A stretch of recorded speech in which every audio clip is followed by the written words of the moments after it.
That afternoon, Alara Whitfield heard words that overturned her entire world. She stood in the living room of the mansion in Briarwood, Montana, the house her father had built from nothing, brick by brick, board by board, with the sweat and blood of a man who had never learned how to give up. Facing her was a lawyer in a black suit, and Regina, the woman who had married her father 4 years earlier, was sitting in the leather chair her father had sat in every evening, one leg crossed over the other, a cold smile curving at the corner of her mouth, the smile of someone who had won a dirty game the other player had never even known was being played. The lawyer opened the will, cleared his throat, and read without lifting his eyes from the page. The entire estate, the land, and all assets belonged to Mrs. Regina Dawes, to Miss Alara Whitfield, the cabin by Silver Lake. The rotting abandoned cabin that had stood in the woods untouched for 12 years, the place no one had set foot in since the day her mother left. Alara felt the ground disappear beneath her feet. Her whole body began to shake, and she looked at Regina with eyes full of tears and fury, because in that instant she understood. It had all been arranged long ago. "That's a lie," Alara shouted, her voice breaking. Her finger pointed straight at Regina's face. "My father would never have written this. You arranged all of it, Regina. I know you did." Tears streamed without stopping, but her voice held steady because her anger was greater than her grief. Regina didn't move. Regina was not the only one who had invaded her home. Her 2 sons, Troy and Blake, were likely in the other wing of the mansion, already counting the inheritance they hadn't earned. For 4 years, they had lived off her father's hard work, acting like princes of a kingdom that was never theirs.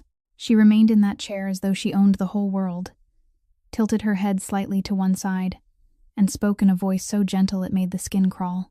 "My dear girl, the pain of losing your father is making you imagine things that aren't real. I understand." Then the mask slipped. Regina's eyes darkened. The softness vanished like smoke, and she leaned forward, her voice low and sharp as a blade. "But the will is signed, notarized, and the law is the law. Accept it, Alara." But what haunted Alara wasn't the will. It was another question, one that kept growing louder in her mind as she dragged an old leather suitcase along the burning dirt road, alone under the scorching Montana sun, heading toward the rotting cabin that was now the only place left in the world that belonged to her. Her father had never been sick a single day in his life. He had been extraordinarily strong, working from morning until night, without a word of complaint, and yet suddenly he had begun clutching his stomach in agony, collapsing to the floor dizzy and without warning, wasting away for no reason at all. And Regina had brought in the doctor, brewed the tea, sat at his bedside day and night until all of Briarwood praised her as such a devoted wife. 4 years Alara had lived under the same roof as that woman without suspecting a thing, and now the thought drove into her chest like a knife.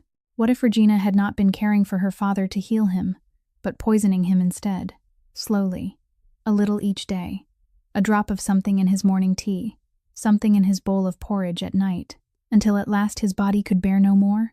Tears ran down Alara's cheeks on the empty road where not a single soul was in sight, and she whispered in a trembling voice, "What did you do to my father, Regina?" She didn't want to go to that cabin. Neither she nor her father had set foot there since the day her mother left. The place held too many painful memories, but it was the only place in the world that was still hers, and she needed to get there before nightfall. Her car ran out of gas on the road, and she had to walk the last stretch. The suitcase grew heavier with every step. Her arm ached, sweat slid down her back, and the road lay utterly deserted until she rounded a bend and stopped. A gleaming black Cadillac Escalade was parked crooked by the roadside, its door open, no one inside, and a few yards away, beneath an ancient oak, lay an unconscious man. His suit was expensive but torn. His face was bruised. His back was covered in wounds. Old scars marked his hands, the kind not made by accident. Alara ran to him, dropped to her knees, shook his shoulder, and he opened his eyes. When he looked at her, Alara felt something strange pass through her chest, because those eyes were dark blue. Blue so deep she had never seen eyes like them in all the 27 years of her life. She didn't know who he was, where he had come from, whether he was dangerous or decent. And when she helped lift him, her hand brushed something hard and cold beneath his suit jacket, a handgun in a shoulder holster. Her heart turned to ice for 1 second, but he groaned in pain, his eyes unfocused, too weak to be a threat.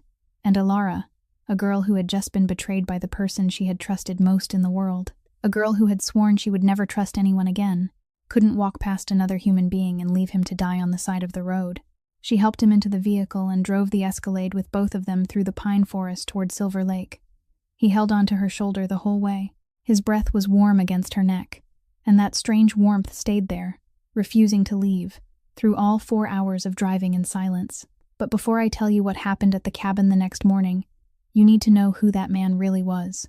You need to know where he came from, and what had happened in his life that left him lying on the roadside in the Montana woods, like a man with no reason left to live.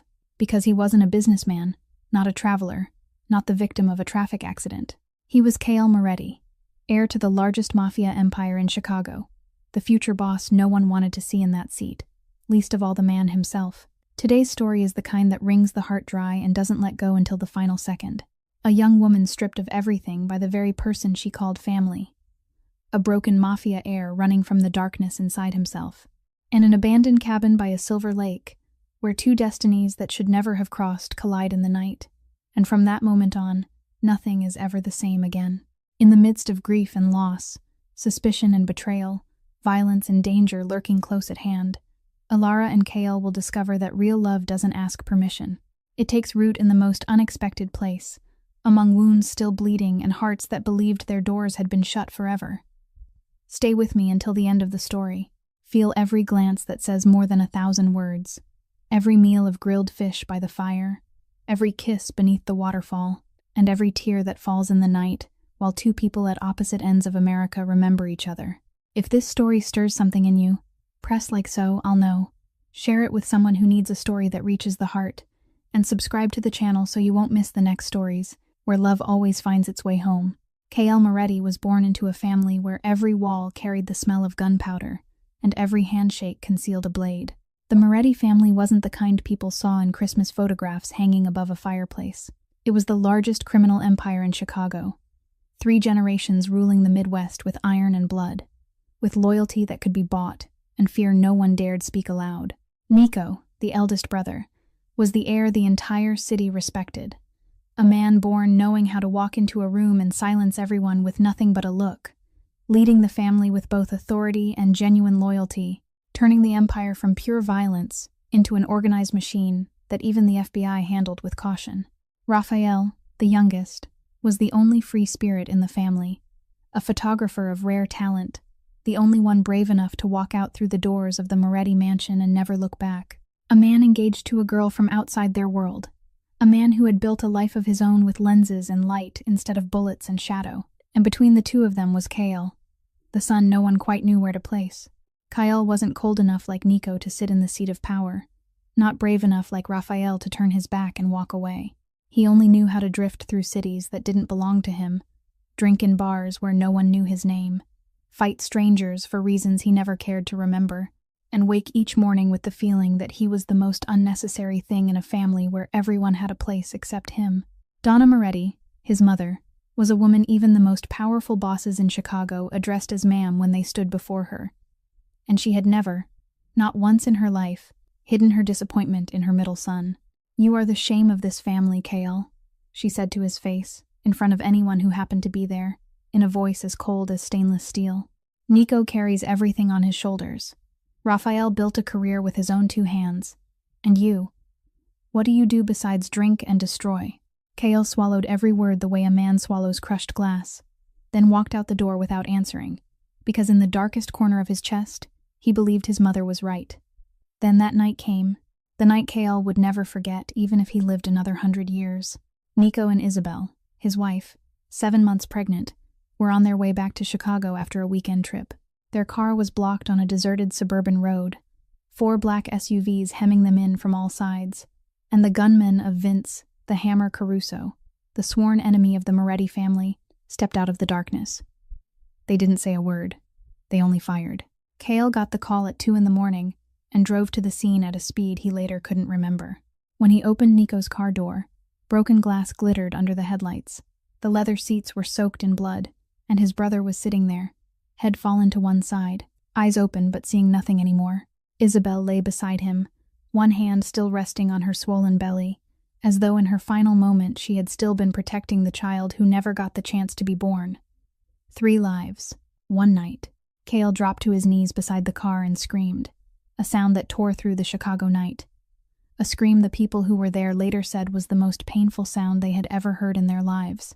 The Moretti family took revenge. Several of Caruso's men went down in the weeks that followed, but Vince was still alive, still hiding somewhere in the dark. And the war wasn't over, and Cale, by the order of succession, became the next man in line, placed in the very position no one had ever believed he deserved to hold, least of all Cale himself.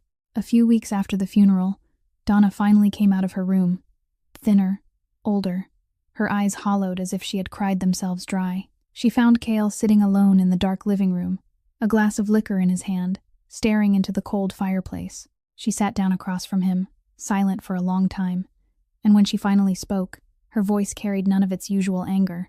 It carried something heavier, an exhaustion that seemed to rise from the deepest part of her bones. "Your brother treasured every day he was alive," she said, looking straight at Cale without blinking.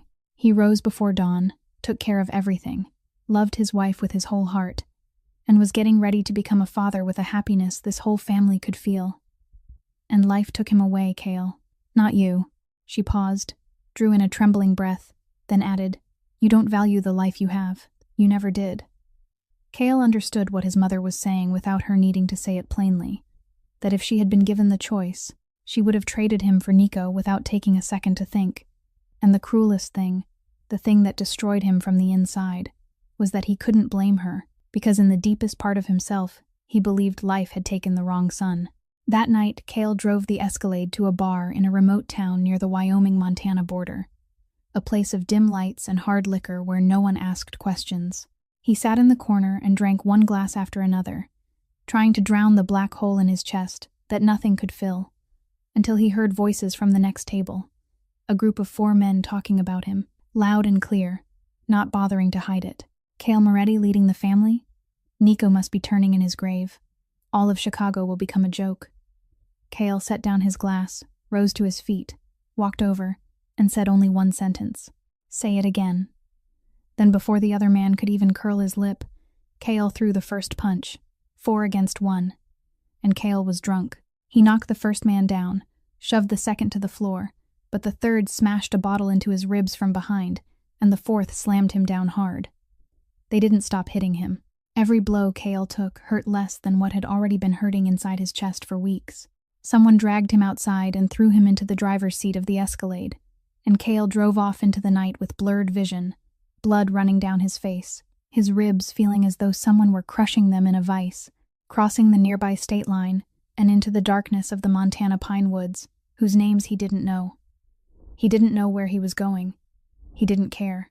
He only wanted to disappear from the face of the earth, from the Moretti name, from his mother's disappointed eyes, from the ghost of the brother he would never equal. His hand slipped from the wheel, his eyes closed, and the Escalade veered off the road and lurched into the shoulder among the pine woods of Montana. No one in the family knew where he was. Donna was looking for him. Caruso was looking for him too, and Cale lay there beneath an oak tree, unconscious, waiting for someone whose name he had never known to save his life. When Cale opened his eyes again, the morning sunlight had already poured through the old window frame and laid a warm golden wash across his face, the kind of light he couldn't remember the last time he had woken beneath. His body hurt. Every breath drew a sharp stab along his left side, but when he looked down at his chest, he saw white bandages wrapped tight around his ribs and back, neat and careful, done by the hands of someone who knew exactly what they were doing. He remembered only fragments, green eyes looking at him in the dark, the faint scent of curly hair when someone helped him into the car, the feeling of resting his head against a shoulder whose name he didn't know. And then nothing. He sat up slowly, his ribs protesting every inch, and looked around the room. Stone walls, an old chair in the corner with his shirt and jacket folded neatly on it. No decoration, no luxury.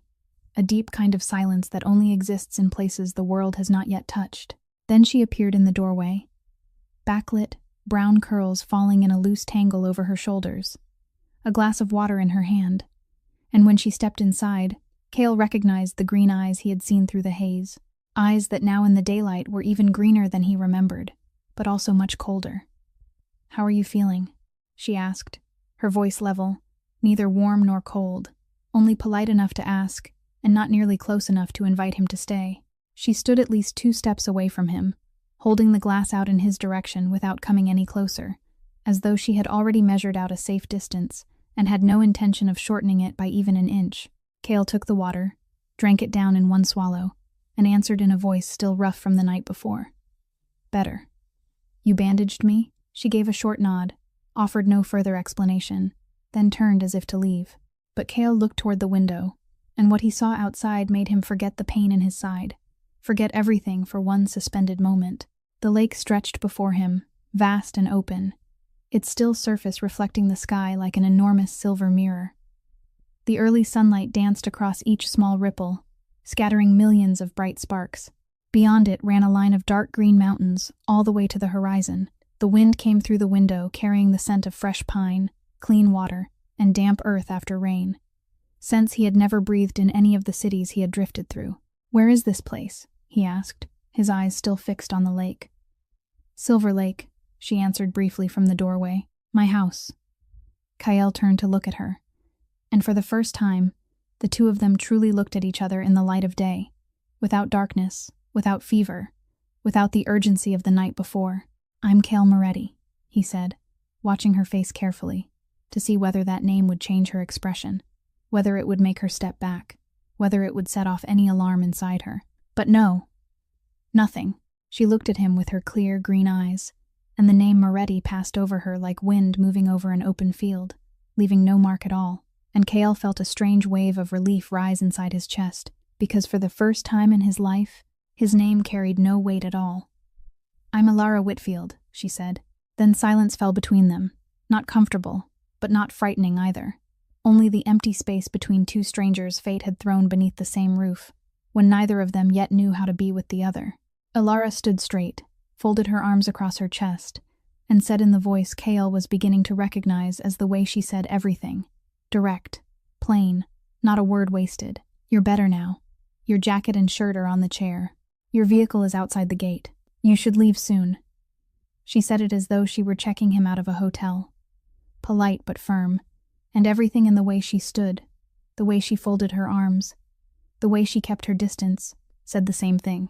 She didn't want him here 1 second longer than necessary.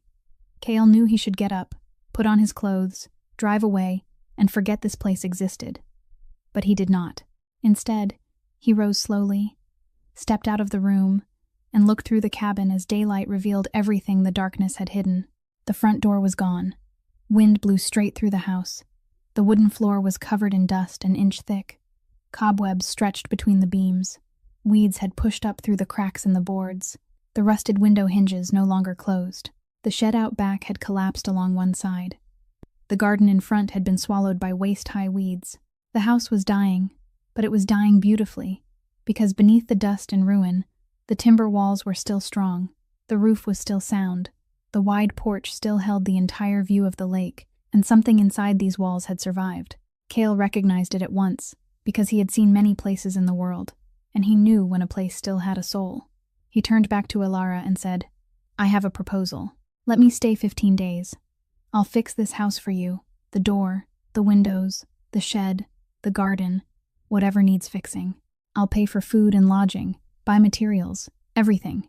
He reached into the pocket of the jacket, draped over the chair, pulled out a thick stack of cash, and placed it on the old kitchen table. "I need time, away from everything, to think, and this place, this far removed, is what I need right now. I'm a good man, and I'll respect you."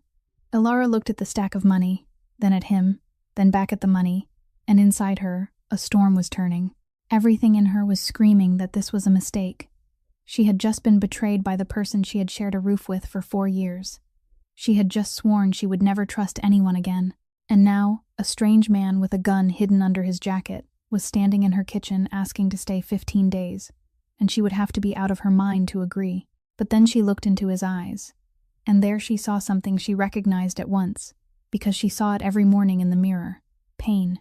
Not false sorrow of the kind Regina wore while sitting in her father's leather chair shedding crocodile tears, but real pain, the kind that settles into bone, the kind that lives in the bottom of the eyes and cannot be hidden no matter how hard a person tries, the kind that could drive a grown man across state lines through the night until he collapsed unconscious by the roadside.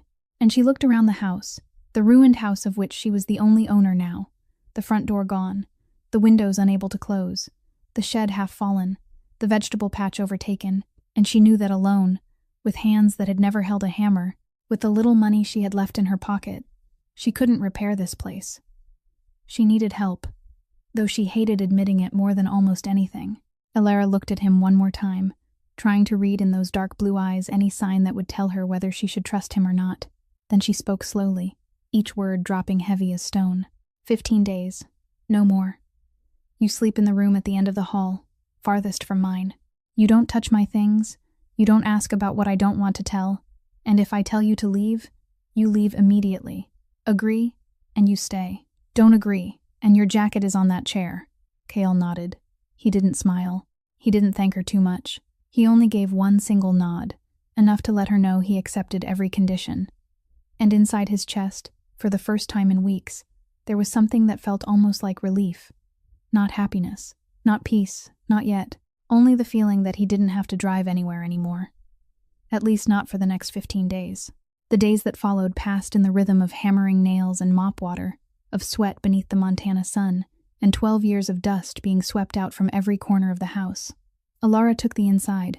She knelt on the wooden floor, scrubbing each plank until her knees turned red, brushed cobwebs from the rafters with an old broom she found in the shed, and wiped the windows with a wet rag until light poured into rooms that darkness had occupied for more than a decade. Kyle took the outside, and though his ribs still hurt every time he raised his arm too high, he began with the most urgent thing, the front door. He found tools in the shed, a saw, a hammer, nails, old hinges that were still usable, and he worked from early morning when the mist still clung to the surface of the lake until the afternoon sun turned the line of pines to gold. When the door was finished and he set it into place, Alara stepped out from the kitchen, wiping her hands on her apron, stood looking at the new door for a long moment, then said only 2 words, "Looks good," in a gentle voice she had not meant to use, and Kael felt a simple kind of pride he couldn't remember ever feeling in his life, because in Chicago he had never built anything, only destroyed. On the second day he repaired the windows, replaced the rusted hinges, adjusted the frames until they opened and shut smoothly. On the third day, he patched the collapsed wall of the shed, with boards salvaged from leftover planks inside the house, and put the scattered tools back in order across the floor. On the fourth day, he went behind the cabin, where there had once been a vegetable garden, but where now there was only a sea of waist-high weeds, and when he bent down and began pulling out the grass, one clump at a time, his hand touched something soft and damp beneath the tangled roots. He pushed the weeds aside and found them there. Tomato plants still heavy with ripe red fruit beneath the cover of grass. Potatoes lying quietly in the earth waiting for someone to dig them up. Carrots lifting green tops through the wild growth. All of it still alive, still growing, still patiently waiting beneath the ruin, as though it had known that sooner or later someone would come back. Kale stood up, looked at that hidden garden, and felt something tighten softly in his chest, because he understood that this place wasn't dead. It was only sleeping and waiting. That afternoon he went down to the lake, stood on the shore looking into the clear water, and saw fish moving beneath the surface, schools of silver flashing in the sunlight. He had no fishing rod, no net, but he had caught fish with his bare hands before in wild rivers during those aimless years of wandering, and after nearly an hour of patient standing in water cold enough to reach his knees, he lifted 2 silver-white fish the size of his hand, water streaming down his arms. And though no one saw him, he smiled for the first time since the night he had fallen to his knees beside Nico's car riddled with bullet holes. On the first evening, Alara cooked. She found a few carrots and greens still left in the garden and made a pot of soup on the old gas stove that had taken her nearly an hour to get working. She had never needed to cook in her life. At the Briarwood estate, there had always been a chef to prepare every meal, and the result was a thin, watery soup, almost tasteless. Little more than hot water with a few pieces of vegetable floating in it. She ladled out 2 bowls and set them on the table.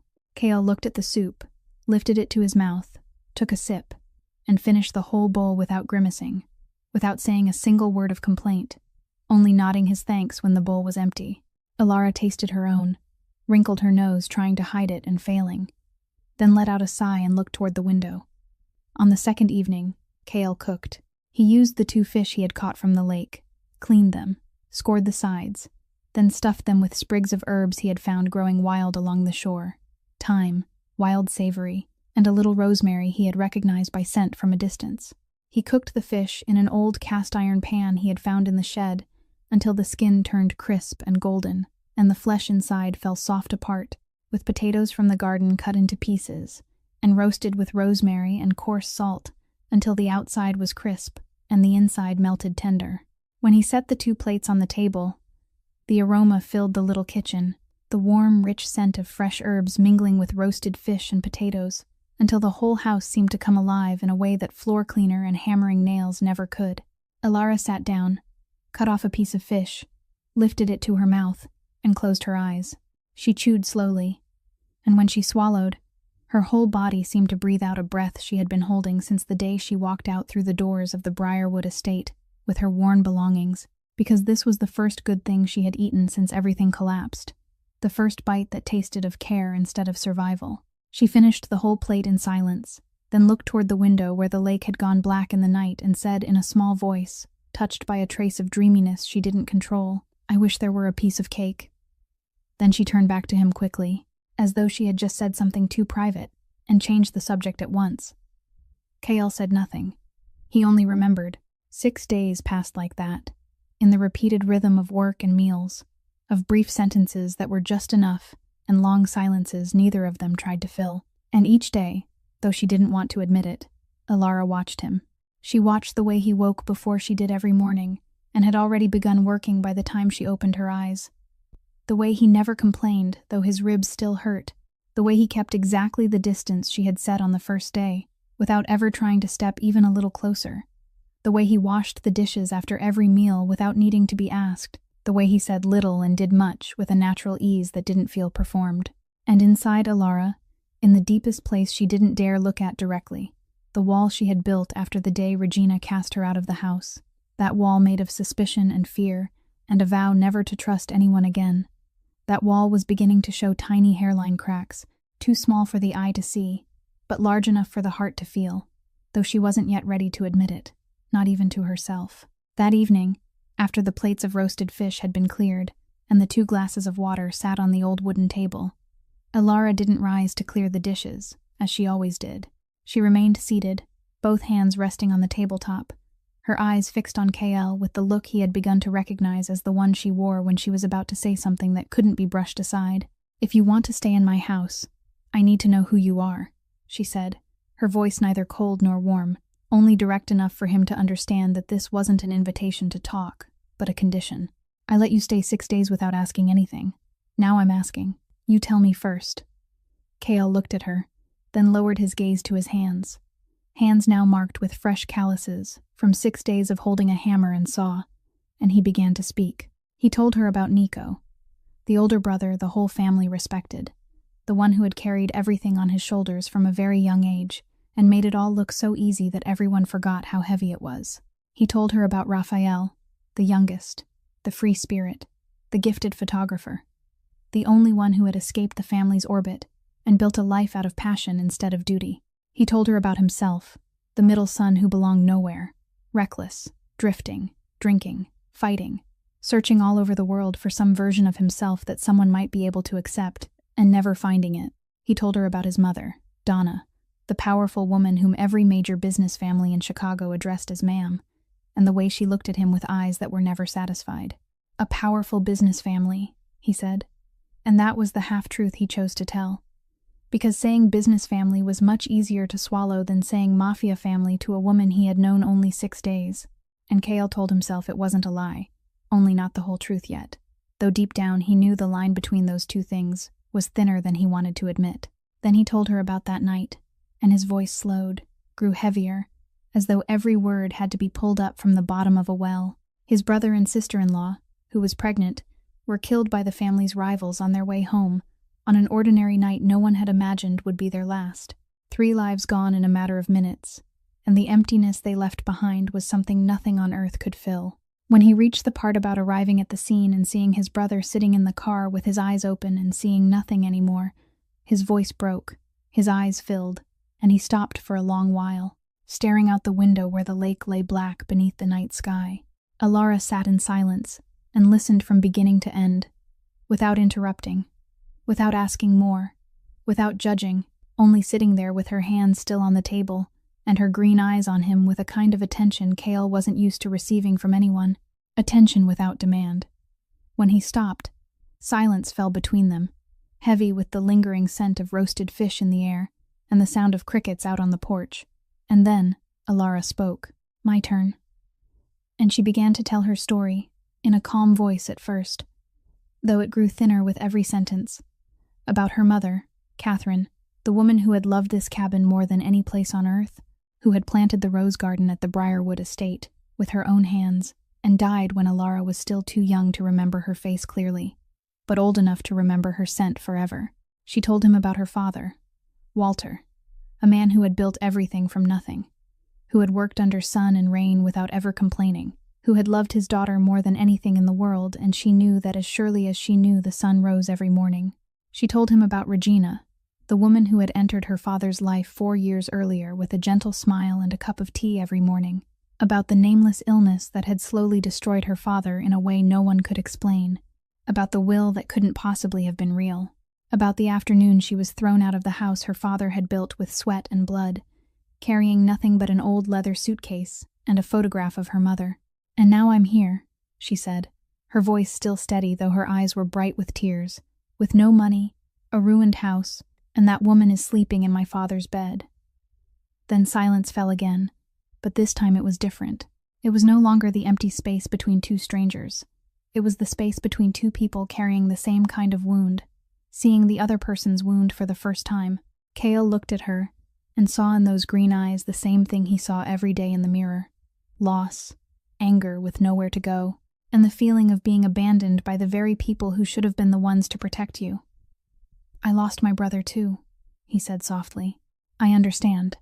Alara looked at him for a long moment, then said in a gentler voice than she meant to use, a voice that would have surprised even her if she had heard herself, because it was softer than anything she had said since the day she walked out of the estate. "I think your mother is in too much pain, and says things she doesn't truly mean. She lost her son, her daughter-in-law, her unborn grandchild, all in one night. That kind of pain makes people say the cruelest things to the very person they love most. You are her son. She loves you, even if right now she can't show you that." Cale looked at her and felt something break open inside his chest. Because no one, not one woman in his life, had ever spoken to him that way, without judgment, without asking him to change, without asking him to prove he deserved anything. Only a simple truth spoken in exactly the right place, at exactly the right time, touching the deepest point of pain with perfect accuracy. He wanted to say thank you, but he couldn't find the words, so he only nodded and swallowed hard. Then Alara lowered her eyes to her hands on the table and spoke in a smaller voice, almost a whisper. The first time her voice wasn't steady the way it always was. "The most painful thing isn't losing the house. It isn't losing the money. It's that I lived under the same roof as that woman for 4 years, saw her smile every day, watched my father drink the tea she made for him every day, and I didn't see anything. I noticed nothing. I'm afraid, Cale. I'm afraid my eyes don't know how to tell who can be trusted and who can't, and if I trust someone again, I'll be betrayed all over again without even knowing it." When she finished, she didn't look at him. Her eyes stayed lowered to the table, and Cale understood that what she had just said wasn't something she said to people. It was the thing she kept buried deepest inside herself, and for the first time she had let it out, not because she trusted him, but because she was too tired to keep carrying it alone any longer.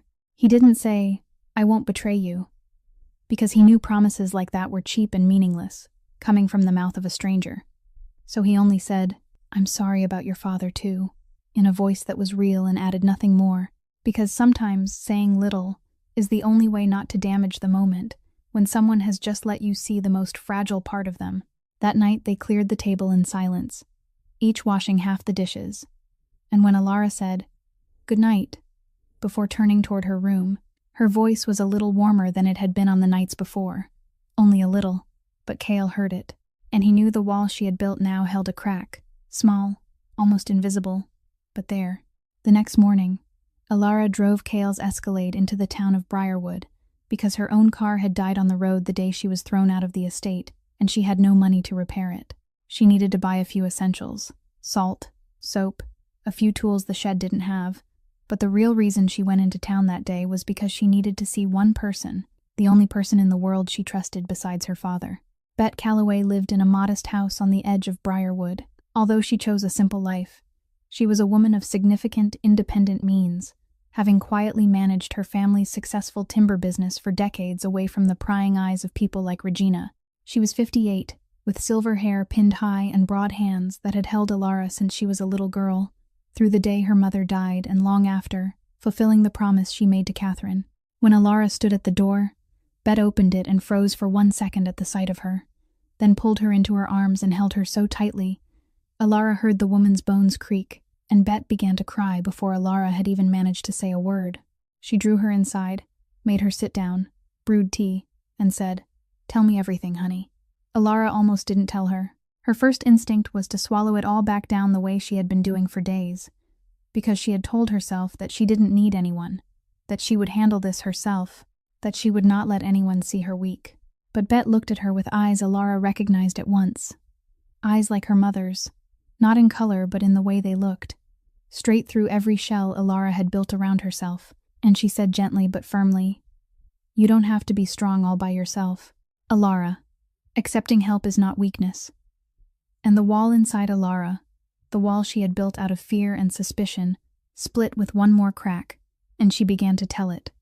All of it, from the will, to Regina sitting in her father's chair with that cold smile, to the afternoon she was turned out of the house, to the burning road, to the ruined cabin. She hid nothing, and each word that left her mouth carried the lightness of someone who had been carrying too much alone for too long.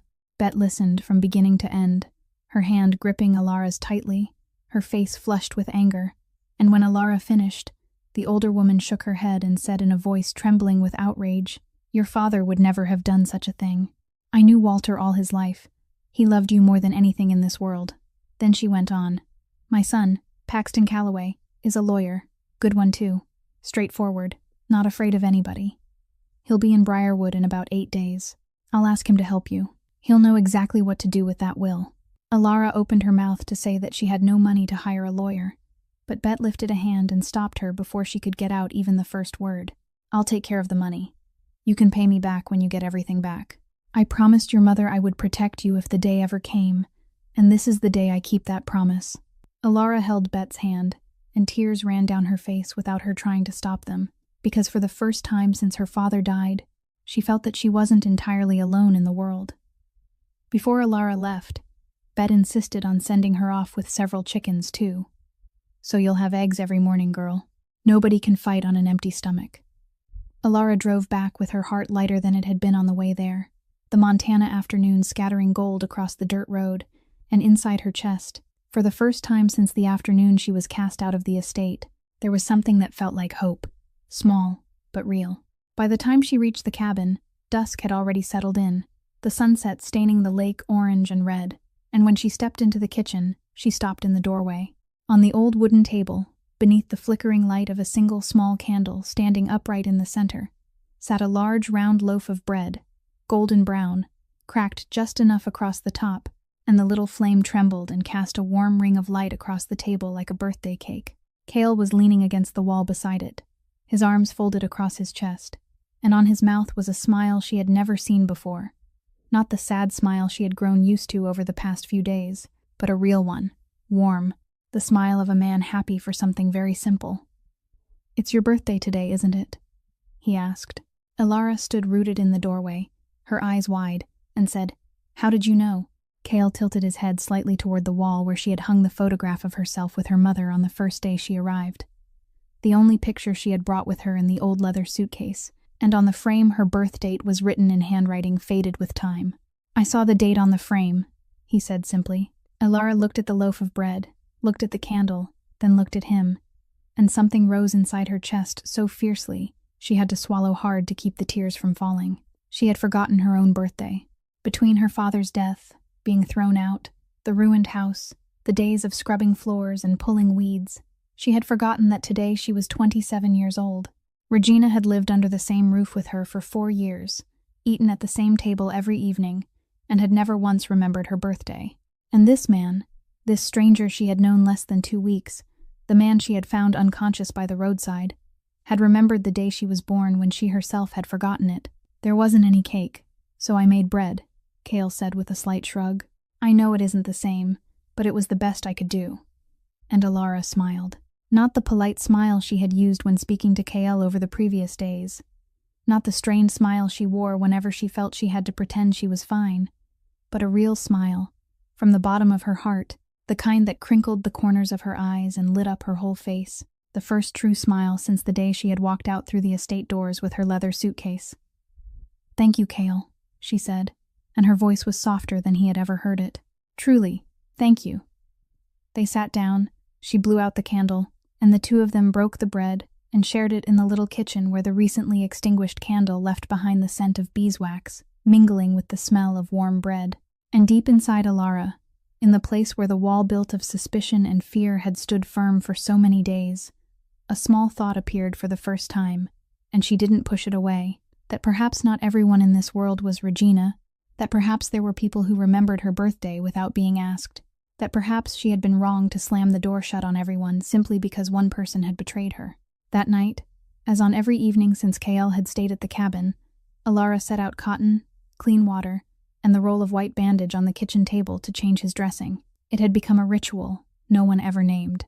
After dinner, Cale would sit down in the wooden chair with his back to her, take off his shirt, and Alara would stand behind him, remove the old bandages, clean the wounds, check for infection, then wrap him in fresh ones. The first few days the injuries had still been serious, the skin swollen and red, and she had to be gentle while he clenched his teeth and endured the pain. But tonight was different. When Alara removed the final strip of bandage and looked at his back beneath the warm yellow kitchen light, she saw that the cuts had nearly healed, that only fading bruises yellowing at the edges remained on his sun-bronzed skin, and that he no longer needed fresh bandages, only one last inspection. Her fingers came to rest against his back, light and careful, moving along the long bruise that ran from his shoulder blade to his ribs to feel whether any swelling remained, and the very instant her skin touched his, Cale felt something flare up from deep inside his chest and spread through his whole body like fire meeting wind. Every place her fingers passed burned as if someone had pressed live coals against his skin. Not pain, but something far more dangerous than pain. Something he had been trying to drown for days now every time she stood too close, every time she smiled without warning, every time her curls blew across his face when the wind moved over the porch. He sat completely still, jaw locked tight, breathing heavier by the second, trying to control himself with every shred of will a man could gather.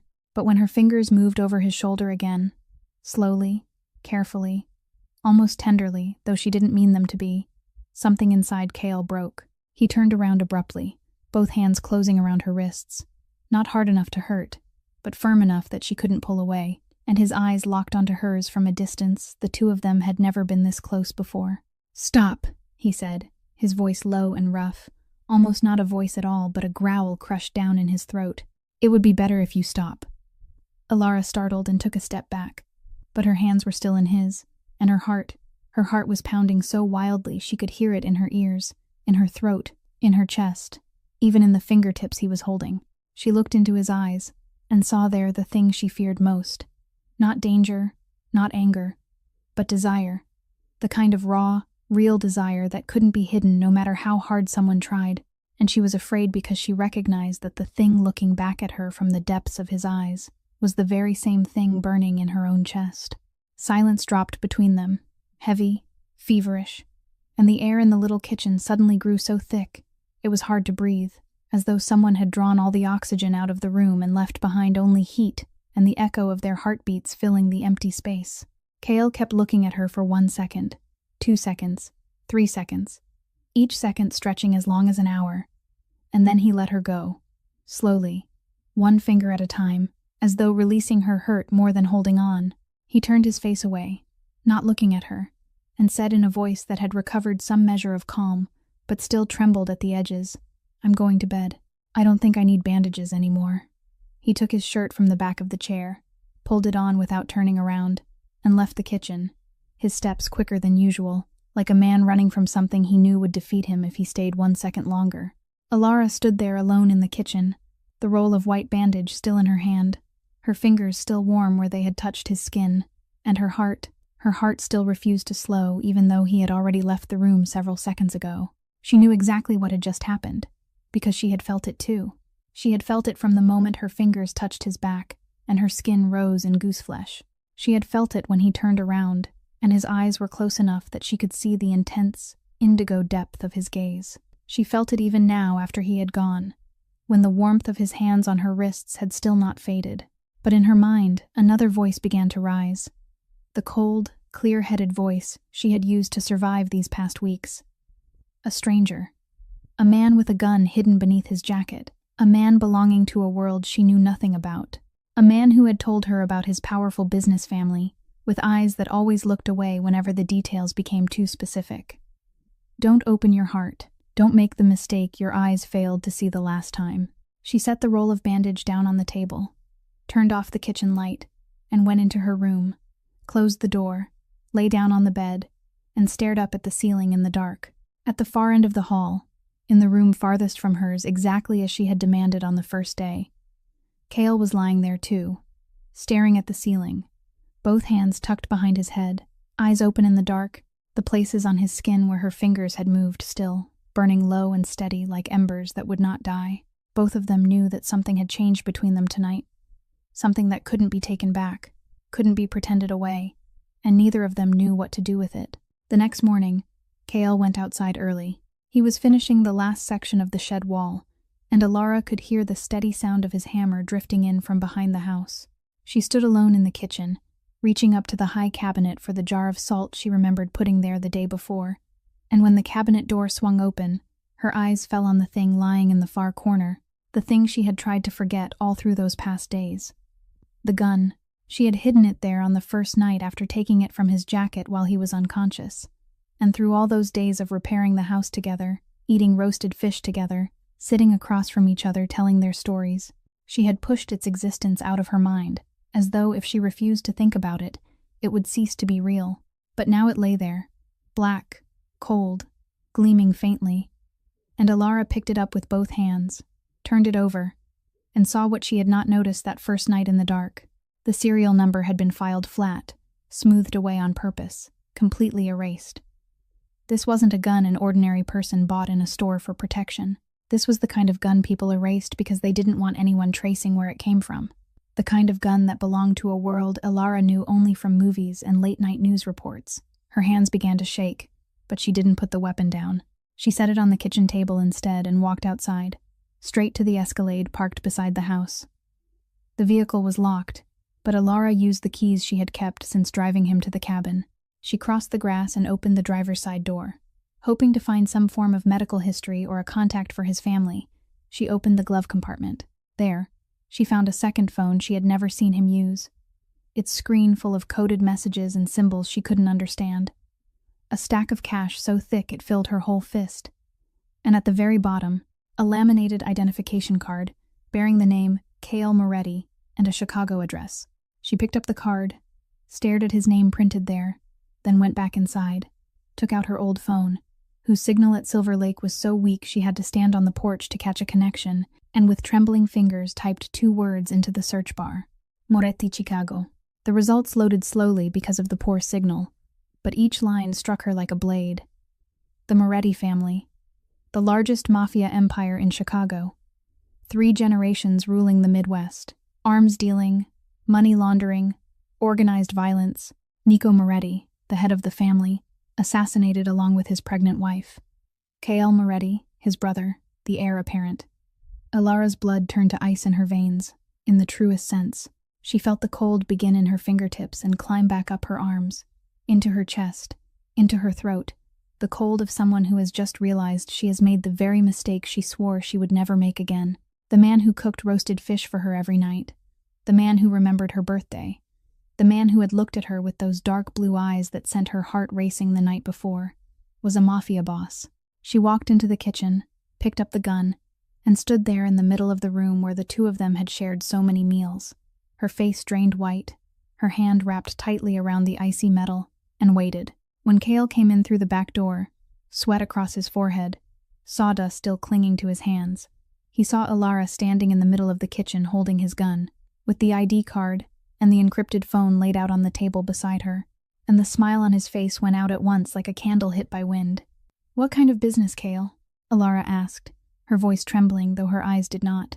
Her eyes were fixed on him with the coldest look he had ever received from her, colder even than on the first day when she told him to leave. A powerful business family. That's what you said, wasn't it? So what kind of business? Murder?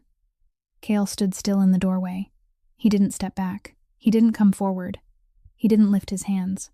He didn't try to snatch the gun away. He only stood there looking at her, and on his face there was no panic and no denial. Only the weariness of a man who knows this moment was always going to come sooner or later. "I didn't choose the family I was born into," he said, his voice low, offering no defense, no apology, only the barest truth he had to give. Alara felt anger erupt from the bottom of her stomach like a volcano. An anger she had thought belonged only to Regina, but that now burned twice as fiercely, because it carried the bitter taste of being betrayed for a second time. "For the first time in 4 years, I trusted someone," she said, her voice beginning to break, tears spilling over, though she didn't wipe them away. She let them fall because she was too angry to care whether he saw her crying. 4 years, Cale. 4 years I shut the whole world out because the person I trusted most betrayed me. And then you appeared. You fixed my house. You cooked for me. You remembered my birthday. And I started to trust you. I started to think not everyone was Regina. And you lied to me. The wall that had been cracking a little more each day, the wall her birthday smile and the roasted fish and that night of tending his wounds had begun to shake loose. That wall didn't crack any further now. It slammed shut again, harder than before, thicker than before by tenfold. "Get out of my house," she said, and her voice came out steadier than she had expected, because anger was giving her strength that pain would have stolen. "Right now." Cale looked at her for one more second, swallowed, then gave a slow nod. He took his jacket from the chair, picked up the ID card and the phone from the table, didn't touch the gun that Alara still held, and walked out through the front door. He stopped on the porch steps, his back to her, the morning sunlight falling across his shoulders, and spoke without turning around. "I wasn't lying about what I feel for you. That part was real." Then he stepped down from the porch, walked to the Escalade, opened the door, started the engine, and drove away. Alara stood there watching until the black vehicle vanished behind the pines. Then she closed the front door, the very door he had built for her with his own hands, leaned her back against it, slid down onto the wooden floor she herself had scrubbed clean, and cried. She cried not because she had lost him, but because she had started to believe, and now she didn't know whether she would ever dare believe in anyone again. 2 days passed, and Cale didn't leave. Alara knew that on the morning of the second day, when she carried a bucket down to the lake for water, and her eyes happened to sweep across the line of pines west of the house, where the dirt road curved before disappearing into the forest, and she saw it, the black Cadillac Escalade parked between 2 large pine trunks, a few hundred yards from her cabin, far enough that it couldn't be seen from the kitchen window, but close enough that anyone inside the vehicle could see the entire cabin and the road leading in.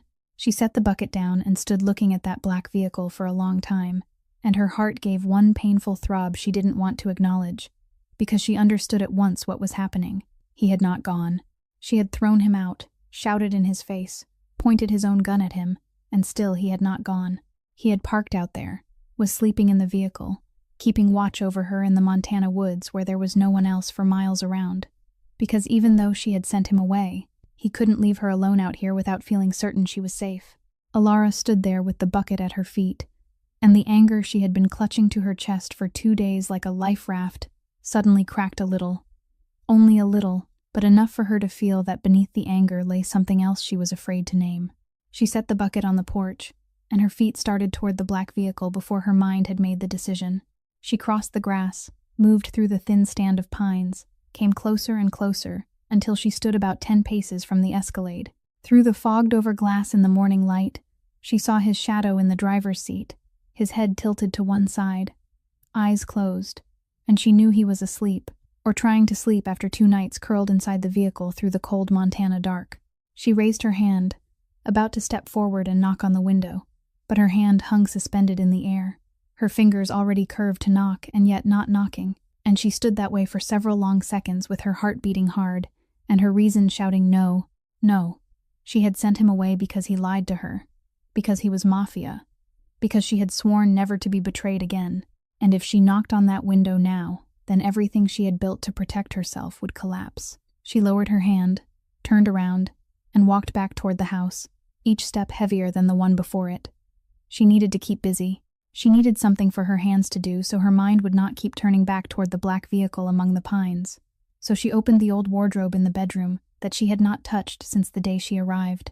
The low oak wardrobe she knew had belonged to her mother, because when she was little she remembered her mother opening it each cold morning by the lake to take out a shawl.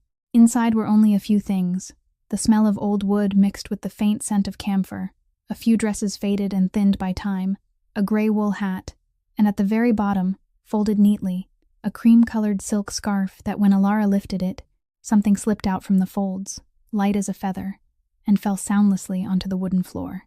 Alara bent down to pick it up and saw that it was an envelope, the paper yellowed with age, no stamp, no address, only a line of handwriting on the front in a script Alara recognized at once because it was the same handwriting that had written her birth date on the picture frame, her mother's hand. Alara's hand shook as she opened the envelope, pulled out a folded sheet of paper, and began to read. It was a letter her mother had written to her father before their wedding. The handwriting slanted, the blue ink faded, but every word still clear as the day it had been written. "My dearest Walter," the letter began. "I know what people say about you. They say you are not worthy of me, that you have nothing, that I am making the greatest mistake of my life. And perhaps they are right. Perhaps you are not perfect. But I choose to believe in the man I see with my own eyes, not the man other people tell me you are. I had trusted the wrong person before I met you. I had been hurt so badly I thought I would never dare trust anyone again. But then I met you, and I understood that closing my heart forever because one person betrayed me is not protecting myself. It is punishing myself for someone else's wrongdoing. I choose to trust you, Walter, not because I know for certain that you will never hurt me, but because I would rather risk being hurt again than spend my whole life afraid to love anyone." When Alara finished reading, her hands were still shaking, tears falling onto the yellowed page, and she sank down onto the floor of her mother's bedroom, clutching the letter to her chest, because her mother, the woman she now remembered only through a scent and a blurred smile in memory, had once stood at exactly the same crossroads where Alara stood now. Her mother, too, had once been betrayed, had once closed herself off, had once sworn never to trust again. And then her mother had met her father, a man the world said wasn't worthy, and she had chosen to trust him. Not because she was naive, not because she had forgotten the pain, but because she had been brave enough to understand that living without ever daring to trust anyone wasn't much different from not living at all. "Mama," Alara whispered into the empty room, her voice breaking, her eyes wet, her hands gripping the letter tightly. "What am I supposed to do?" But even as the question left her lips, she knew she already had the answer, because if her mother had written this letter, then her mother would tell her exactly what Bet had told her, that accepting help is not weakness, that choosing to trust is not foolishness, and that closing your heart forever because one person betrayed you is only punishing yourself for someone else's sin.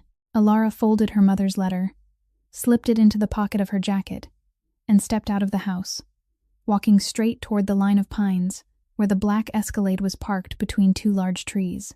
This time she didn't stop 10 paces away. She went all the way to the door, stood beside the vehicle, and knocked on the window with her knuckles. 3 short, decisive taps. Cale startled awake. His eyes opened, and Alara could clearly see the dark circles beneath them, his face paler than it had been the day she drove him out, his beard grown in thicker, and empty water bottles and crumpled wrappers from convenience store food scattered across the back seat, things he had no doubt picked up at some gas station 2 days earlier. He looked at her through the glass with his indigo irises, not surprised, only waiting, as though he had spent 2 nights out here not to wait for forgiveness, but simply to make sure she was safe, and if she had never knocked on that window, he still would have stayed. She motioned for him to lower the glass, and when the window slid down, she said, "Get out of the vehicle." Cale opened the door, stepped out, stood in front of her, taller than she was by nearly a head, and waited. Alara looked straight into his eyes and said in a voice neither cold nor soft, the voice of someone setting a final condition, with no second chance after it, "You owe me the whole truth. No hiding anything, no half-truth, no more powerful business family. Everything, from beginning to end, right now." Cale looked at her, drew in a long breath, and told her everything. This time he didn't hide anything. Mafia, 3 generations of Morettis ruling Chicago with weapons and blood. Nico, the man who had tried to pull the family away from violence, ordered killed by Vince Caruso along with his pregnant wife on their way home. The war between the two families wasn't over. Caruso was still free, still a threat, and Kale, that night after the fight in the bar, had driven off without telling anyone. And no one in the family knew where he was. His mother was looking for him. Their enemies were looking for him too. He told her everything without stopping, without defending himself, without softening any part of it. And when he finished, he stood still and looked at her, waiting for judgment. Alara was silent longer than Kale could comfortably bear. Then she said, "I don't accept your world. I don't accept guns, blood, and the life your family lives. But I accept that this time you told me the truth, and that is the only thing I need." Then she turned and said over her shoulder, "Come with me." She drove the Escalade deeper into the pine forest along a narrow trail she had not traveled since she was a child, where memory guided her more than sight. And when the sound of water began rising through the trees, louder and closer with every turn, she knew she had found the way. The trail opened into a clearing, and both of them stopped, because a waterfall came pouring down from a high cliff, thick with dark green moss, white water dropping free into a natural pool so clear they could see the bed of smooth stones below, all of it ringed with ferns and yellow and purple wildflowers, pushing up between slick rocks, while the high branches overhead curved together into a canopy that let the sunlight through in blazing golden shafts, as though someone had poured molten gold across the surface of the water. The air here was cooler, cleaner, heavy with the scent of wet moss and forest flowers, and the sound of the waterfall filled the whole space with the kind of music that could make a heart feel lighter just by standing still and listening. "I used to come here with my mother," Alara said softly, her eyes on the falls, a smile touched with longing on her lips. Kale looked at the place, then at her, and before she could react, he had shrugged off his jacket and jumped into the pool, sending water splashing everywhere. And when he came back up, his wet hair plastered to his forehead, he laughed, the widest smile she had ever seen on that face, and called out, "It's not cold. Come in." Alara shook her head, laughing, sat on a flat rock with her feet in the water, and said, "I'm fine right here, thank you." Kale swam over to her, braced both hands on the rock, looked up at her with those dark blue eyes glinting with water and sunlight, then held out his hand. "Help me up." Alara looked at his hand, hesitated for 1 second, then took it, and the instant her fingers closed around his, Kale gave a hard pull and Alara tumbled into the water with a cry that rang through the whole clearing, the cold rushing over her all at once, so violently she lost her breath for 1 stunned second before she surfaced, curls plastered across her face, and shouted, "Kale," while he doubled over, laughing so hard he nearly choked on the water. She splashed water in his face. He splashed her back, and they laughed, their laughter echoing across the pool and blending with the sound of the falls. Real laughter, released laughter, the kind that wiped away for a while every heavy thing they had been carrying for so long. Then the laughter faded, quieted, because suddenly they were standing too close. Close enough for Kale to feel her breath on his face, close enough for Alara to see every drop of water caught on his lashes, and the intense, indigo depth of his gaze, reflecting the first time he opened his eyes beneath the oak tree. Kale lifted a hand and touched her cheek with his fingertips, slowly, carefully, like touching something precious enough to break, then brushed the wet curl from her forehead and left his hand there, warm against the curve of her face. Alara closed her eyes and stopped breathing, and this time she chose not to step back. Not because she had forgotten who he was, not because she had forgotten the gun with the filed-off serial number, but because she chose to trust the person she saw with her own eyes, just as her mother had chosen once before. Kale bent his head and touched his mouth to hers, light, slow, like a question. And when she didn't pull away, he kissed her for real. Deeper now, carrying everything both of them had been holding back since the night in the kitchen, since the birthday, since the first time their eyes had met beneath the oak. The waterfall crashed beside them, flinging mist that shimmered in the sunlight, his hand sliding down to her waist to pull her closer, her hand resting on his chest and feeling his heart beating as wildly as her own. When they finally drew apart, Alara opened her eyes and saw his right in front of hers, blue, deep, full of something she recognized because she was feeling it too. She stepped back half a pace in the water and said quietly, "You are dangerous, Kale." He didn't look away as he answered, "I have never felt this way about anyone." Alara swallowed, her heart still pounding, and said, "That is exactly what frightens me most." Kale gave a small smile, sad and real, then said, "When we have both handled everything, when I handle my part and you handle yours, then we will deal with this too." And before she could answer, he cupped her face in both hands and kissed her again, this time with more certainty, more depth, as though sealing a promise that didn't need to be spoken aloud. Alara kissed him back, because there are some battles a person knows they are going to lose from the very beginning, and this was one of them.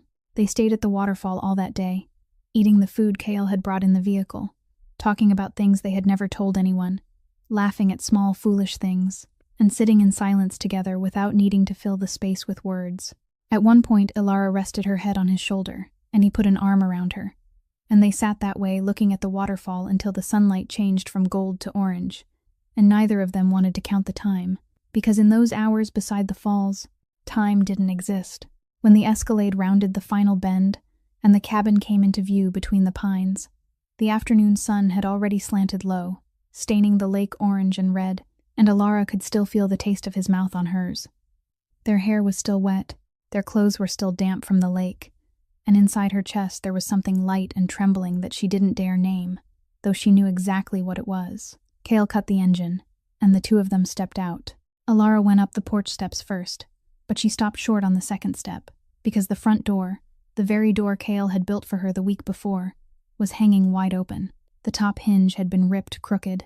The wood around the lock was split apart, as though someone had kicked it in or pried it open with a crowbar. Kale saw it before she did, and by reflex, without needing to think, he pulled Alara behind him, one hand on her shoulder, his eyes sweeping over the porch and the woods on either side of the house, his whole body changing in less than a second from the man who cooked fish by the lake into something else entirely. Shoulders squared, jaw tight, eyes sharpened, the kind of instinct 20 years in the Moretti family had carved into his bones. He went into the house first, slowly, checking every room, and when Alara stepped in behind him, she saw all of it. Chairs overturned, drawers pulled out and dumped across the floor, kitchen cabinets standing open, the clothes in the bedroom dragged out of the wardrobe and thrown everywhere, her old leather suitcase lying upside down in the middle of the room, and the photograph of her mother tossed onto the floor, though by some mercy the glass had not shattered. Someone had entered the house while they were gone and torn through everything, not to steal, because the cash Kale had left on the table was still untouched, but to send a message, and that message was lying on the kitchen table. A bullet, standing upright, right in the center of the wood, the brass tip pointing upward, shining in the late afternoon light coming through the window. Kale looked at the bullet, and his face went white, whiter even than the day he had been lying unconscious beneath the oak tree, because he knew that sign. This was the language of his world, the kind that needed no words. A bullet left standing on a table meant we know where you are. And next time it won't be a bullet left on the table, but a bullet in someone's head. Kale's hand clenched into a fist, the knuckles blanching white, and Alara saw something on his face she had never seen before. Not fear, but the horror of a man realizing that the darkness he thought he had outrun had caught up with him after all, and it had not only found him, it had found her too. "Who did this?" Alara asked, her voice steadier than she would have thought possible, her eyes moving from the bullet on the table to his face. Kale swallowed, and when he spoke, his voice was low and heavy as stone. "The men who killed my brother, Vince Caruso's people. They found me, which means they know I'm here, and they know you're here." Alara looked at him, then around the kitchen that had been torn apart, the kitchen where he had cooked roasted fish for her, where she had blown out the candle on her birthday loaf of bread, where her fingers had once moved across his back and everything had changed. And she understood in that moment, clearly as daylight, that his world had just stepped into hers, and if he stayed, that world would swallow them both. She didn't cry. She didn't scream. She looked him straight in the eyes and said in the steadiest voice she could gather, even though everything inside her chest was breaking apart, "Then you need to go, right now." Kale shook his head and stepped toward her. "I can't leave you here alone after this. They were inside your house, Alara. They've seen your face." Alara took one step back, not because she was afraid of him, but because she knew if he came any closer she would not be able to say what had to be said. "And I can't die because of your war," she said, each word landing with terrible weight. "Go, Kale. Go back to Chicago. Deal with your world. Don't drag me into it."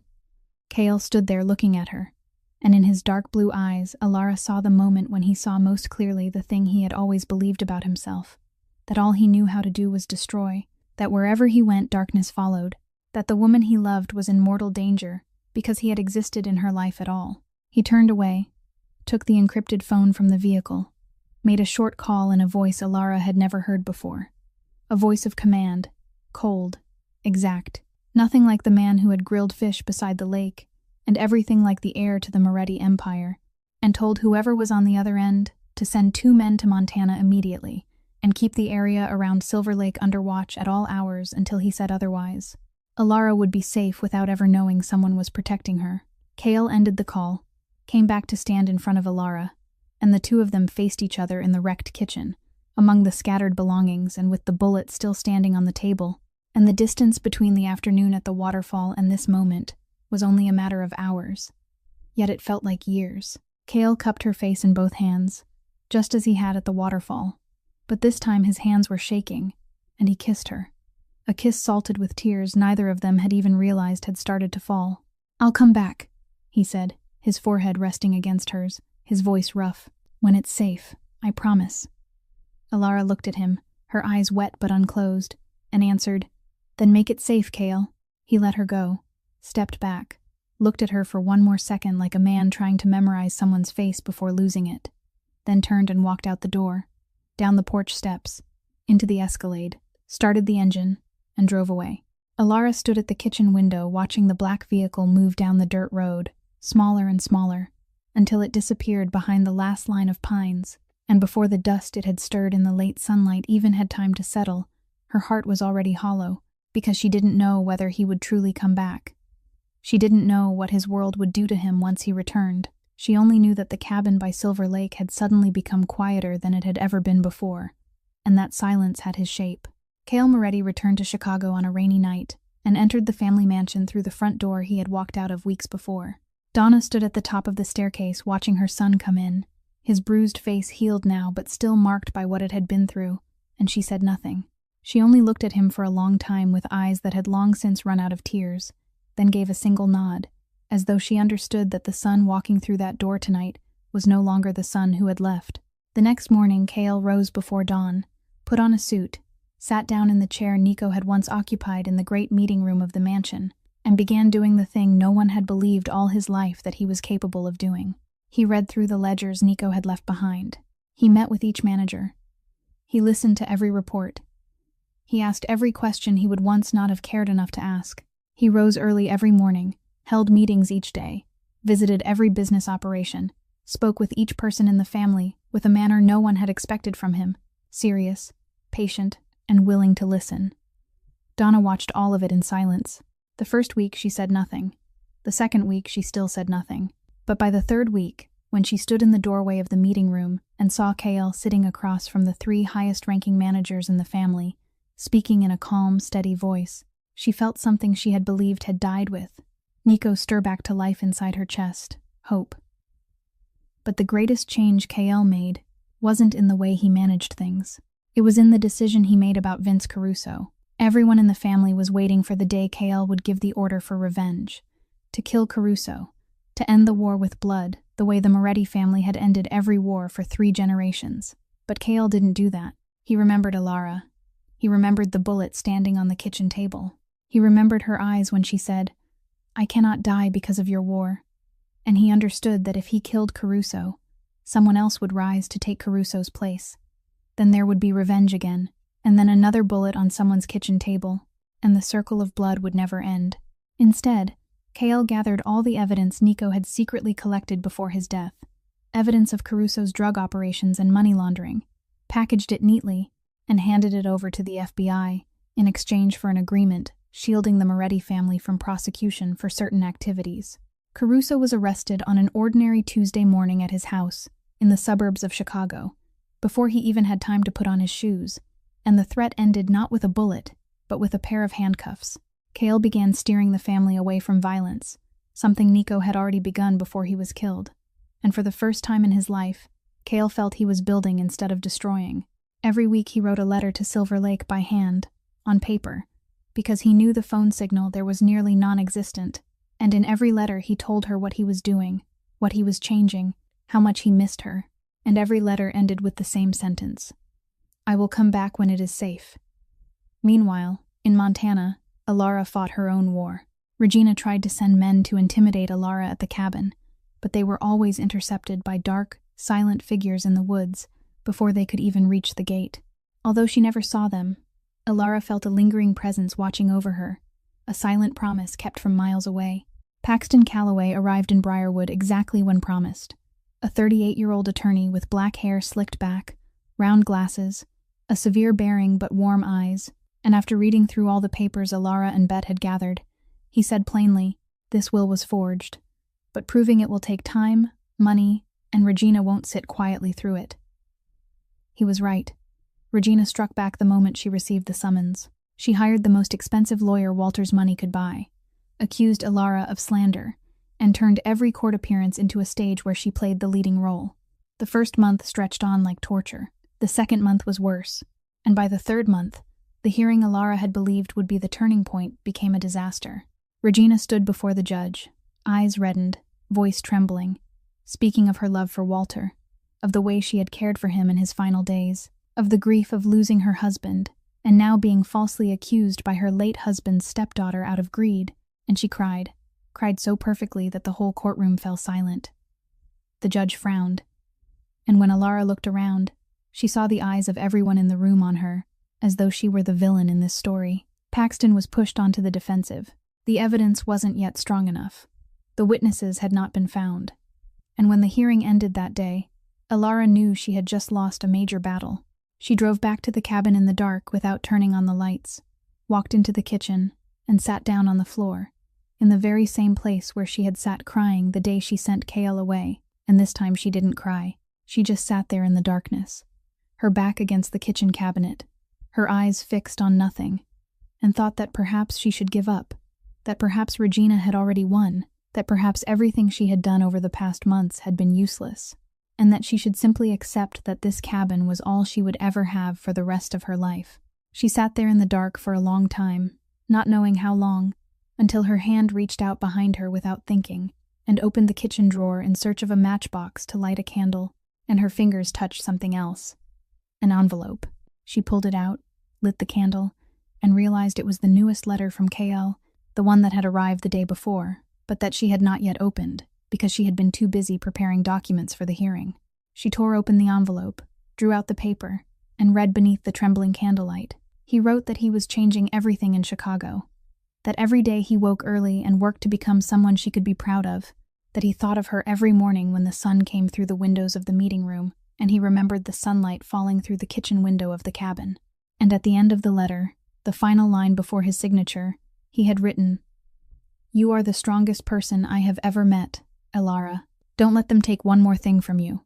Alara read that line once, then twice, then 3 times, each time more slowly than the time before, and with every reading she felt something rising back up inside her chest. Not the wall she had grown used to building, but something else, something harder, brighter, something she recognized as will. She folded the letter, rose from the kitchen floor, crossed to the sink, turned on the water, washed her face in the cold stream until her skin went numb and her mind became clear again, then took her phone, stepped out onto the porch where the signal was 1 bar stronger, called Paxton, and when he answered in a tired voice after the disastrous hearing, Alara spoke in a tone he had never heard from her before, the voice of someone who had just climbed back up from the bottom of a ravine and had no intention of falling again. "We have not lost. Keep looking." After that night, Paxton Calloway worked like a man possessed. He didn't sleep. He followed every thread Regina had thought she had cut clean, called every person she had ever dealt with, traced every money transfer she had made over the past 4 years, and hired investigators to knock on the doors of every former Whitfield estate employee, every housekeeper dismissed after Walter died, every doctor who had treated Walter during his final months. And then, in the 5th month, Paxton found the weakest link in the chain of lies Regina had built. Harold Briggs, the notary public living in the town of Milford 2 hours from Briarwood, the man who had stamped and authenticated Walter Whitfield's will.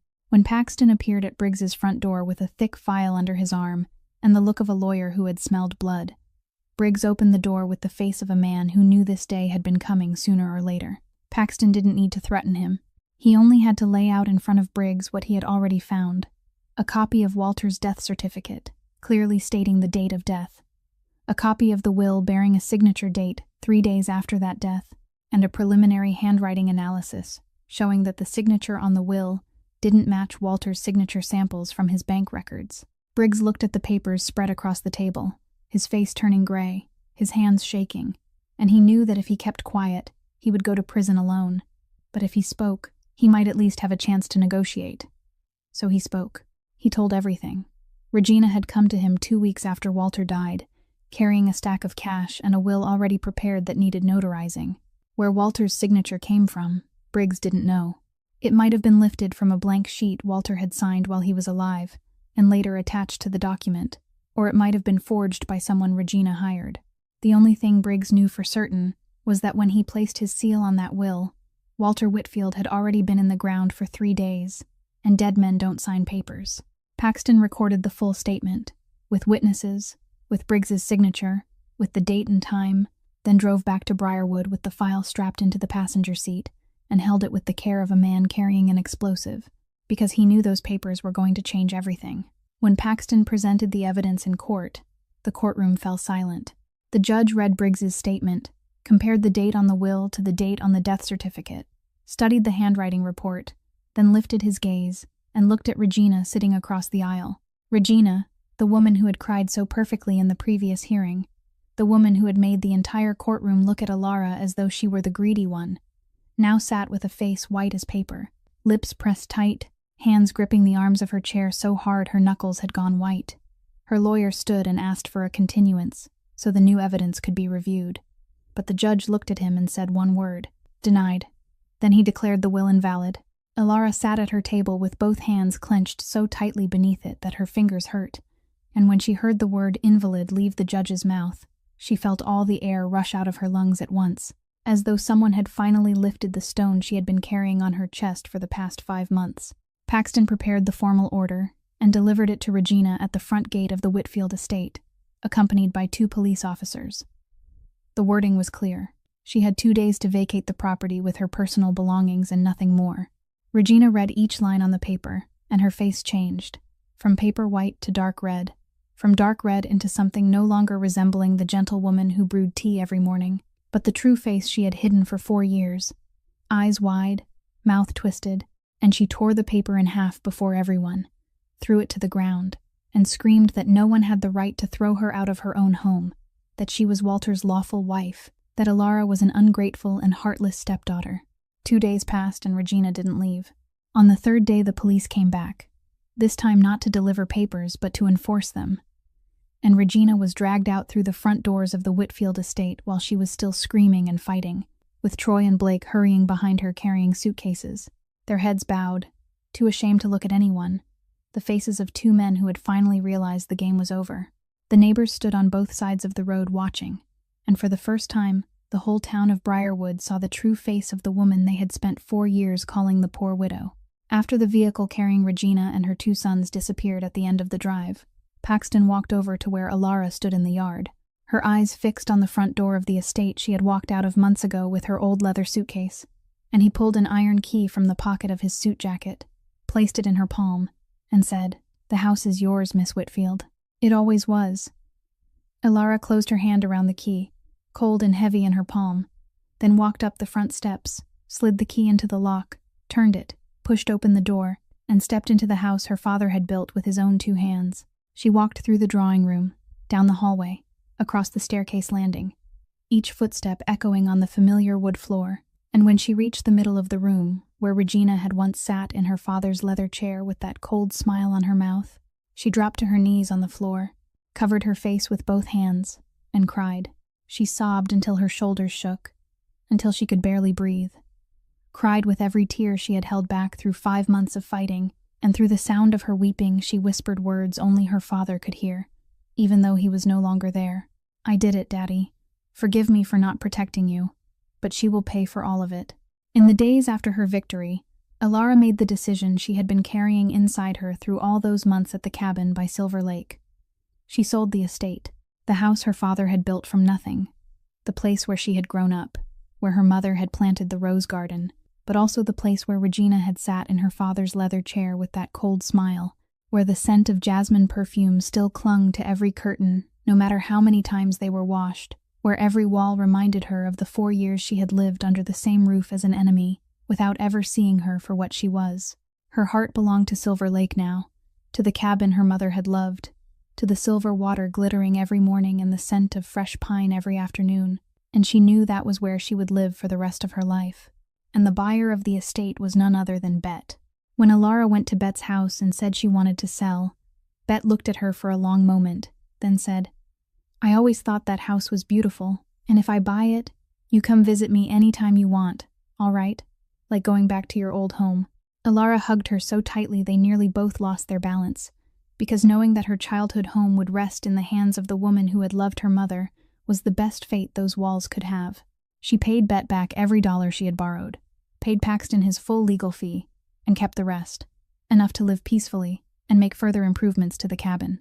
Then she drove back to Silver Lake, the familiar dirt road winding through open fields and pine woods, the late afternoon sun laying gold across the road, and this time she wasn't driving with her old leather suitcase and eyes full of tears the way she had months before.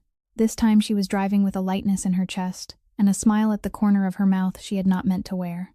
When the cabin appeared between the pines, Alara saw it, and her foot slammed on the brake so suddenly the vehicle stopped in the middle of the road.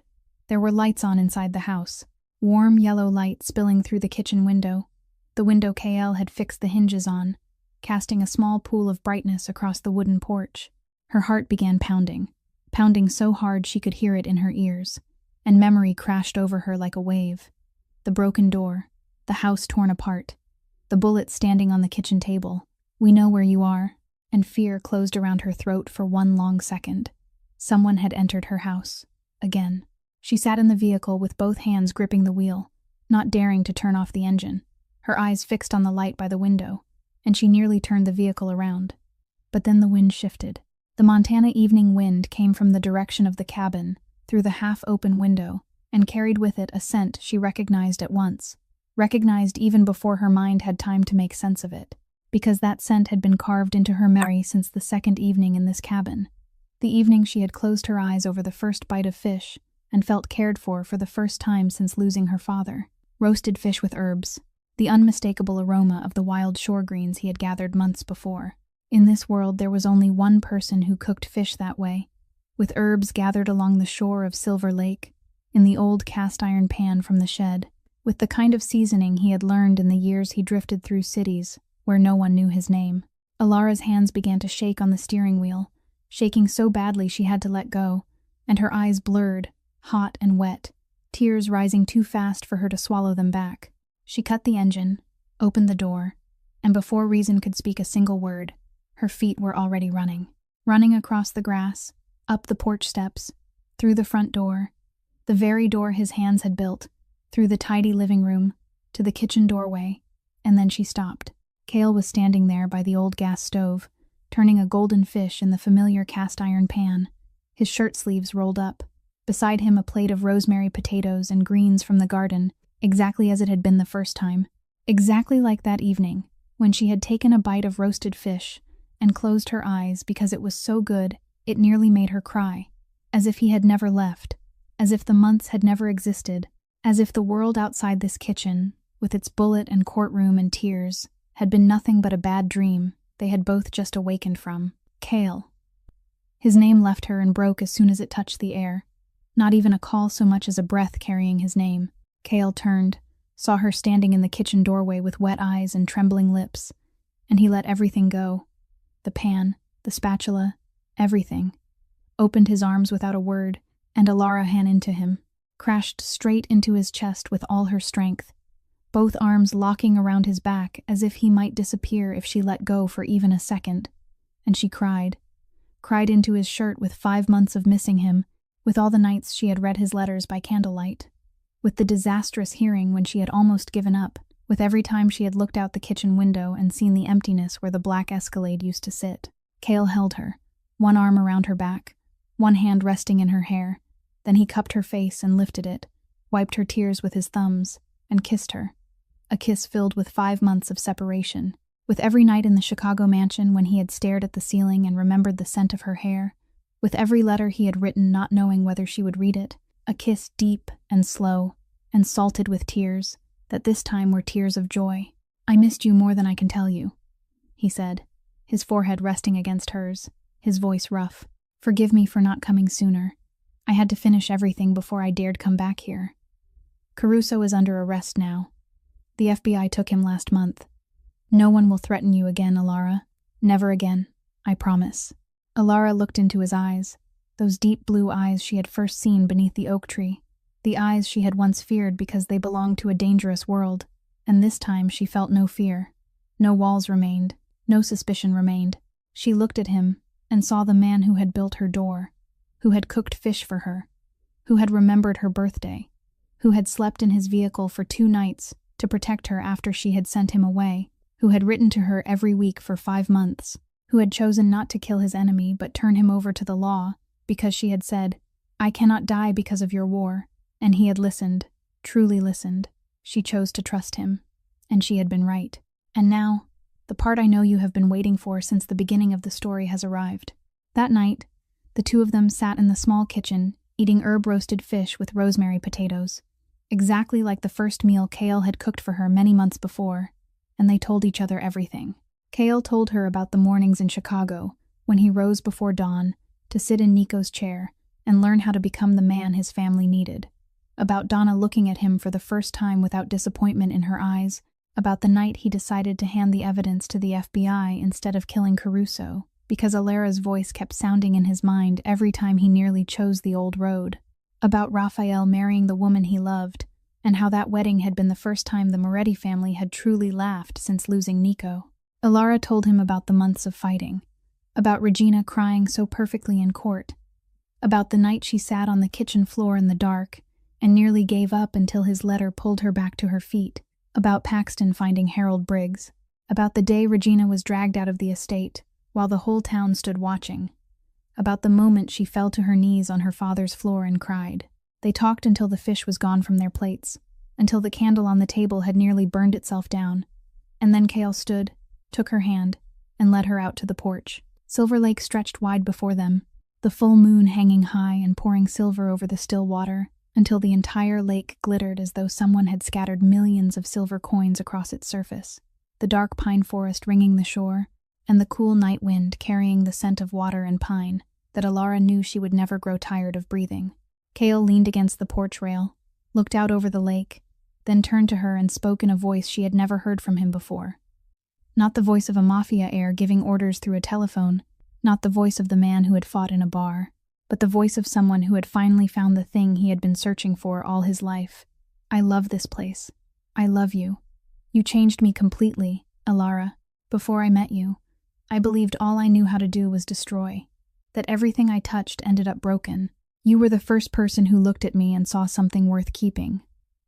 Alara took his hand, her eyes on the silver lake, and answered, "I can't leave this place, Kale. My mother is here. My mother's letter is here. This house is where I found myself again." Kale nodded and said, "And I can't leave Chicago either. My family needs me, especially now when everything is changing direction. What Nico started, I have to finish. But I know one thing for certain." He turned to look at her. "I want to spend the rest of my life with you." Then he told her the solution he had spent 5 months in Chicago thinking through. During the week, they would stay at the Moretti mansion while he managed the family. On weekends, they would come back to Silver Lake, and whenever the world became too heavy, they would stay here for an entire week, with nothing but the lake, the pine forest, roasted fish, and each other. "This is our home," he said. Alara looked at him, looked at the Silver Lake, looked at the cabin with the warm kitchen light spilling across the porch, and smiled. "If you cook every time we're here, then I agree." Kale laughed, pulled her into his arms, and kissed her beneath the moonlight by the Silver Lake, a kiss that sealed a promise both of them knew they would keep. The wedding took place at the Moretti mansion in Chicago on a spring morning, sunlight flooding through the tall windows, Alara wearing a white lace gown Donna had chosen for her, and when the two of them stood facing one another and spoke their vows, Donna Moretti sat in the front row with tears running down a face Alara had once thought capable only of severity. And afterward, Donna took Alara's hands in both of hers and said in a trembling voice, "Thank you for bringing my son back to me."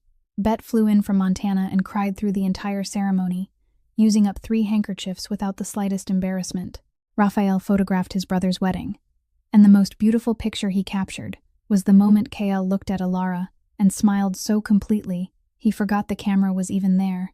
And later, Alara hung that photograph on the wall of the cabin by Silver Lake, right beside the photograph of herself with her mother that she had carried in the battered case the day she was thrown out of the house.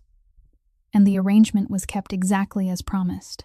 During the week, they lived in Chicago, where Alara adapted to her new life with the same strength she had used to face Regina. And Kael led the family with a devotion that silenced even the most stubborn skeptics. But every weekend the vehicle turned onto the familiar dirt road back toward Montana, and whenever the cabin appeared between the pines, Kael would always draw one long breath and say the same words, "We're home." A year later, Alara gave birth to twins. The little boy came first with a cry that rang through the room, with deep blue eyes like his father's and brown curls like his mother's. The little girl followed in silence, her eyes wide open on the world, with a smile just like Kael's and smooth, straight brown hair. Donna knelt in the chapel weeping with gratitude when she heard the news, and Bet flew to Chicago the very next day and held both babies all afternoon without letting go. The children grew up between 2 worlds, and every time the vehicle turned onto the road to Silver Lake, they were kicking off their shoes before it had even fully stopped and running across the grass toward the lake, their laughter echoing through the pine woods. One Saturday afternoon, with the late sun pouring gold over the water and the wind carrying the scent of pine across the porch, Kael stood at the lakeshore teaching his son how to hold a fishing rod, the boy gripping it with both hands, tongue sticking out with concentration, and when the first fish bit, he shouted, "Daddy, I got one, I got one." And Kael laughed with the widest smile Alara had ever seen on his face, then helped him reel it in while their daughter stood at the edge of the water clapping and yelling that the next one was hers. Alara sat on the grass behind them, her hands braced on the earth, the afternoon sun warm on her face, watching the man she loved teach their son to fish beside the shimmering Silver Lake, and she thought of everything.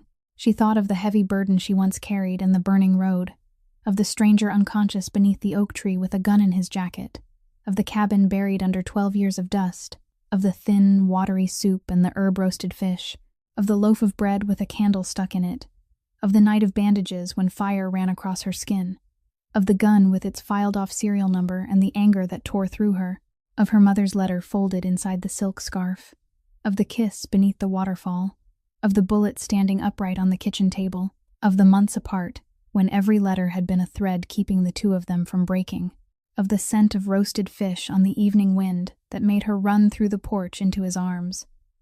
All of it had been worth it. Every tear, every sleepless night, every court hearing, every moment she thought she would collapse, all of it had been worth it to reach this Saturday afternoon, where her family was laughing by the Silver Lake, her eyes filled with tears, her heart so full of gratitude her chest could barely hold it. And Alara whispered into the wind moving through the pine trees, "Thank you, Mama. Thank you, Daddy. I found where I belong." And so we have come to the end of Alara and Kael's story. 2 people who met when both believed they had already lost everything, and together proved that true love doesn't need mansions or titles, only 2 hearts brave enough to find each other in the middle of the road. This story reminds us that sometimes life takes everything away not to punish us, but to lead us toward the place we truly belong, that trusting someone after betrayal is not weakness but courage, and that people can change when they find a reason big enough to change. If this story stirred something in you today, press like so I'll know. Share this video with someone who needs a story that reaches the heart, and if you haven't subscribed to the channel yet, subscribe now so you won't miss the next stories every day. I would truly love to know how this story made you feel. Which part moved you the most?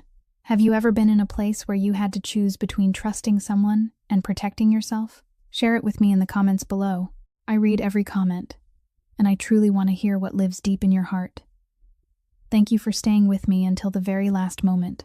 I wish everyone watching this video good health, a joyful life, and days filled with peace. Goodbye, and I'll see you again in the next video.